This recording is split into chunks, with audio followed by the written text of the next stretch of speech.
Hi everybody, this is Melissa from the library again. I'm here today to show you one of my favorite recipes that I like to do while I'm at home, and that's making brownies. Sometimes they're really good when they're not made in the box, and sometimes they're not, and sometimes they're really good in the box, but for this instance, since I have some time on my hands, I'm going to show you guys how to make some brownies that I really like. This recipe is from Sally's Baking Addiction, which is one of my favorite blogs. I love to bake, so it's one of my favorites that I love to do. So one of the first things that I like to do before I bake is I like to set out all of my stuff and then get it ready to go. So for this particular recipe, it calls for 12 teaspoons, or basically a stick and a half of butter, a full bar of chocolate, some vanilla extract, some cocoa powder, of course some flour, which I have stored in here, and then some sugar. So we're going to start this recipe out, and of course measuring sticks, which is super awesome, and then some spoons. For the teaspoon part, a whisk, a spatula, and then I'm sure you guys can't see it, but I preheated my oven to 350 degrees. And I also got my tin ready with parchment paper, so that way we can just pour it in there. So sometimes when you do like paper, it gets stuck, so that's why I put some oil and some dish soap in there so it can like ground the paper up while we bake. Alrighty, so let's put that back. Oh yeah, I forgot, this also asks for 3 room temperature eggs. One thing that I really like to do when I'm like hard on time is, or what is it, short on time, is that I like to have the eggs ready, not eggs ready, I'm sorry, but put them to room temperature in a cup of hot water or warm water, and then that will cool down the temperature of them, because one of like the key things about baking is that you don't want to use cold eggs. Sometimes they won't ask for that because they'll just make your dough all funky looking. So we're going to start this recipe by using a microwave safe bowl, and then we're going to go ahead and put some of our chocolate bar in here. And then we're going to be really careful. This is probably where you're probably going to need some help with a parent or somebody older, is that to finally grind it up. To finally grind up the bar, or to put it in a bowl as such, or I just put them in like big pieces, and of course they're just going to melt. So then what you want to do is you want to melt the butter and the chocolate in like increments, and then stir it. So then I'm going to put it in there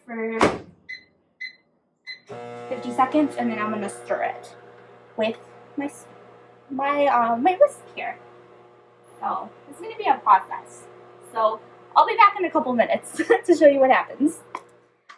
Okay, everybody, so I'm back. So after I melted the butter and the chocolate, this is kind of how it looks like. It looks kind of spoolish. It looks very chocolatey. Anyway, so this took me like around 3 minutes to do. I kind of like every 30 seconds, what I did is I opened the microwave, and then I kind of did this business too. I'd like to melt the chocolate and make sure there's like no like big clumps in there. So then once everything that, and I kind of let it cool a little bit so that way it's not too hot. So then once I did that and I made sure it was nice and smooth and well combined, what we're going to do next is we're going to add the sugar. So this recipe calls for a cup of sugar. I mean, no, wait, not a cup of sugar. It calls for 2 cups of sugar. So I'm going to grab, so unfortunately, I think I lost my, my cup measurement. So what I'm going to do is use the half cup measurement, and then I'm just going to put in 4 of these to make the 2. Since I kind of want to scale back on the sugar, at least for me, I'm going to modify it slightly, and I'm just going to add 3 to make it just 1 and 1/2 cups of sugar. It's going to taste a little bit different, but it's kind of better that way. I forgot to add that I'm going to use I'm going to put the sugar into the bowl with the melted butter and the melted chocolate. So then once that is all in, I'm going to put that away.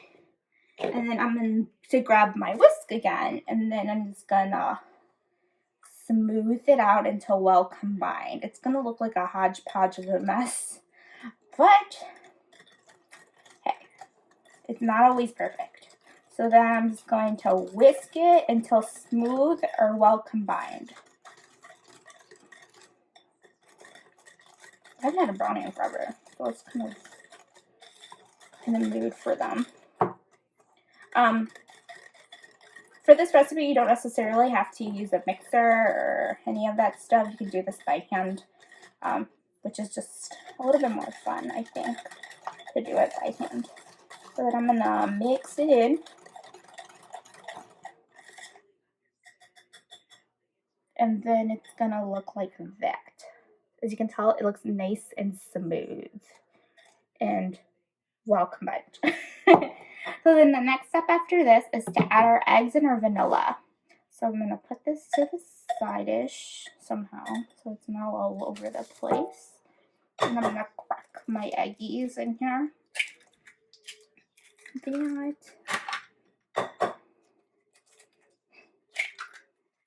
Another one. There's 3 now.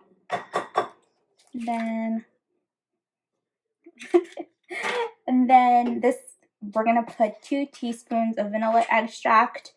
2 teaspoons. And then I'm gonna grab my 2 teaspoon thingy. And I'm just going to do that.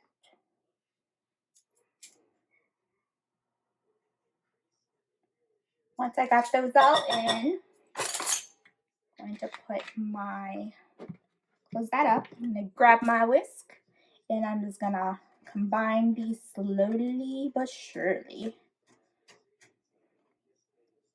It's all kinds of wiggly in here. It's hard to like do a baking video because you're trying to make sure you're doing the right thing and adding the right thing, but not looking so ridiculous on a video. So I'm gonna try my best. But I love to bake, so it's a lot of fun, especially when you have some time on your hands, or you just want something homemade, or you want to do something with your family. Like, it's always a lot of fun. I used to bake when I was little, and I always had a lot of fun doing it. So then I'm just gonna try to whisk it slowly. You don't want to be, it's gonna look like that, essentially. Basically have a huge cup of meltedness. And then once that is nice and smooth and glossy, just gonna do that. And then you're gonna put your whisk away in the sink because you don't need it anymore. So that it looks something like that. It looks very glossy and smooth. So then the next step after that is to put the remaining of our bar, our chocolate bar in here. So there's that.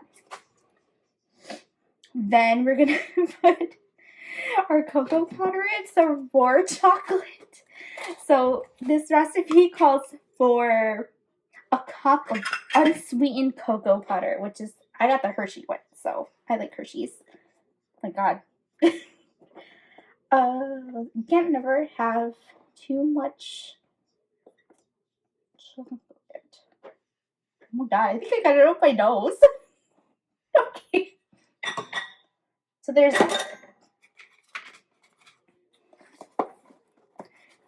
the final ingredient for this is a cup of flour. So, oh man, I like chocolate everywhere. Oh man, I'm gonna grab that half a teaspoon.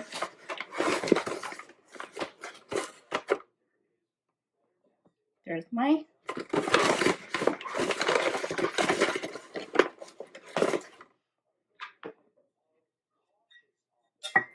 that's the last ingredient of that situation. I have like chocolate everywhere.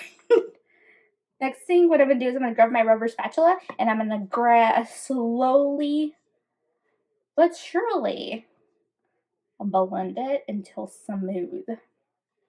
So this recipe said that you can add more chocolate if you want, like oh snap, some chocolate chips if you so desire.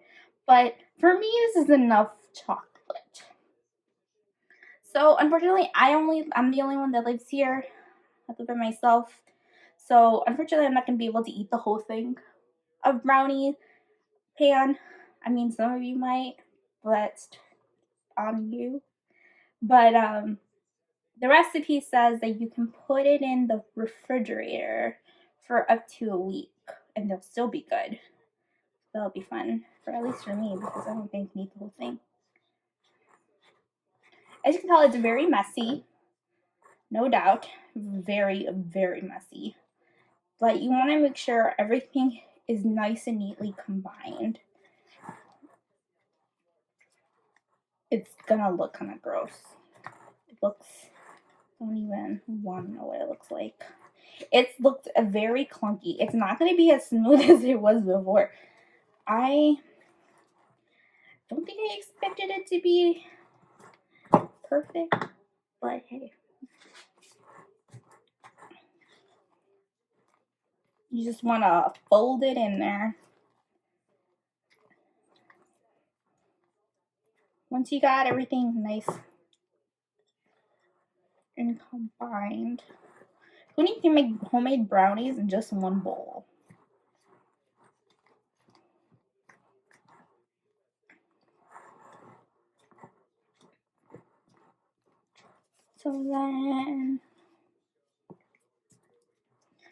So for the most part, I have it nice and smooth and kind of ready to put in the pan. So once you're done combining everything, it looks like this. It looks like a lot of chocolate. Okay, so now we're gonna put our mixture in a pan, in the pan that we had ready. So I'm gonna take out my little apparatus here that I made. Okay, sometimes you gotta be creative. When things are tough, you gotta do it. So I use parchment paper, like I said, for this because I want to be able to like pull them out and then cut them once they're cooled. But that's totally up to you. Whatever you want to do, whatever you have at home. We don't want to go to the store and buy these things because, yes, we're in some weird times. Anyway, it's gonna look. Just dip it all in there. Of course, you can use whatever pan you have at home. I just have this little square one. I have this square one. Actually, I have a bunch of pans, but I'm going to use this cute little one. As I said, it gets everywhere, so that should be a lot of fun. Anyway, I'm just going to reel over the place. What? Brownies aren't always clean. And then, so yeah, so we're trying to get as much as humanly possible out of this bowl. And then we're gonna smooth it out, or try to smooth it out, make sure it gets all the corners over there. Make sure that it's kind of like, try to make sure it's all one plain field, meaning that it's nice and spread out in the pan, and that you can make it work.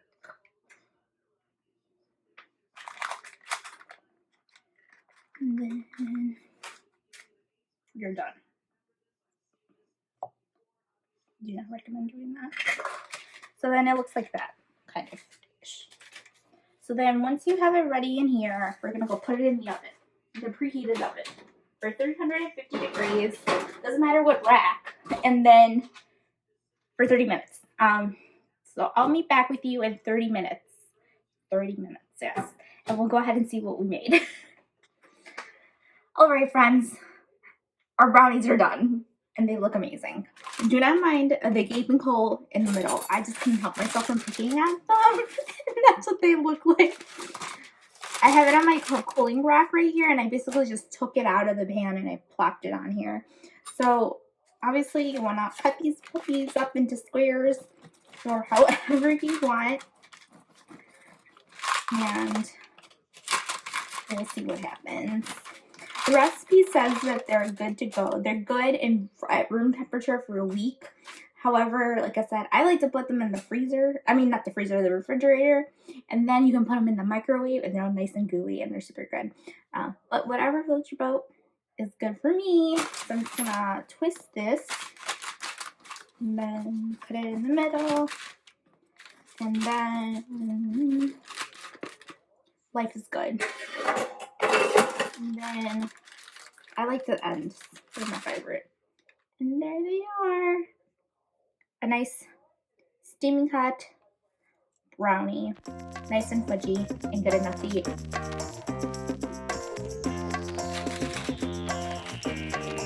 Please continue to view. So I hope you really like my video and continue watching the library's content. If you want more baking videos, let us know. We would love to make. I would love to make some more for you on some of my fun recipes, some of my favorite recipes. But yeah, thank you for watching.